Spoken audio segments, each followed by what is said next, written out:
ఇది మనం ఇప్పటికే చూసిన ఫోటో. అయితే ఇటీవల దాని గురించి ఒక ఆసక్తికరమైన పురాతన వీడియో దొరకడంతో ఈ దృశ్యాన్ని కొత్త కోణంలో చూడగలిగాం.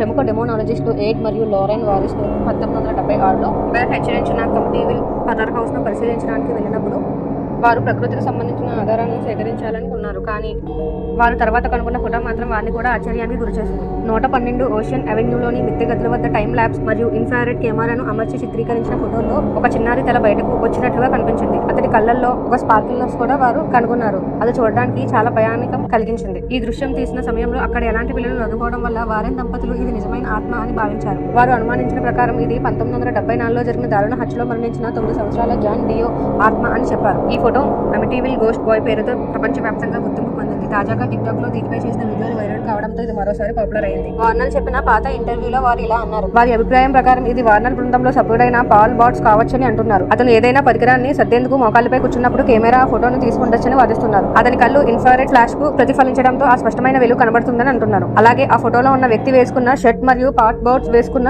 ప్లేడ్ షర్ట్ చాలా సారూప్యత కలిగి ఉన్నాయని వారు గుర్తించారు. ఇంతలోనే వార్నర్లు కానీ పాల్ బాట్ కానీ ఈ ఫోటో ఏదైనా పొరపాటుగా తీసిందని ఎప్పుడూ ఒప్పుకోలేదు. అందుకే ఇది ఒక రహస్యంగానే మిగిలిపోతుంది. కొందరికి ఆత్మల ఆధారంగా ఉండొచ్చు, మరి కొందరికి ఇది తప్పుగా అర్థం చేసుకున్న ఫోటో మాత్రమే. ఏది వాస్తవమైనా సరే అమిటీవిల్ గోస్ట్ బాయ్ ఫోటో అనేది ఇప్పటికీ భయానకమైన ప్రాచుర్యం పొందిన అతీంద్రియ చిహ్నంగా ఉంది.